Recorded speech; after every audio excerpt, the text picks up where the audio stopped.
Hi friends, Pandian store ப்ரோமோவை பற்றி பார்க்கலாம் வாங்க. தங்கமயில் பார்த்தீங்கன்னா ரொம்பவே சந்தோஷமா இருக்கிறாங்க. இன்னைக்கு நமக்கு ஜவுளி எடுக்க போறாங்க அப்படின்னு சொல்லிட்டு பாக்கியா பார்த்தீங்கன்னா அவங்களோட சின்ன பொண்ணுகிட்ட சொல்லிட்டு வராங்க, நீ பத்திரமா பார்த்துக்கோ, உனக்கு என்ன புடவை வேணுமோ நாங்கள் அதை உனக்கு செலக்ட் பண்ணி கொண்டு வரோம் அப்படின்னு சொல்லிட்டு அது வரையும் நீ பத்திரமா இருந்துக்கோ அப்படின்னு சொல்லிட்டு போறாங்க.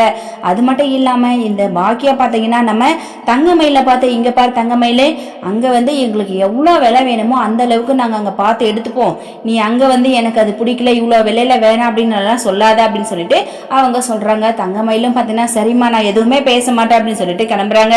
இன்னொரு பக்கம் பாண்டியன் பார்த்தீங்கன்னா சரவணனுக்கு தேவையான அளவு, அதாவது வேட்டி சட்டை எடுக்கணும் அப்படின்னு சொல்லிட்டு சொல்றாங்க. 10,000 ரூபாய் அளவுல வீட்டில் இருக்கிற பெண்கள் எல்லாருக்குமே சாரி எடுக்கலாம் அப்படின்னு சொல்லிட்டு பாண்டியன் சொல்றாங்க.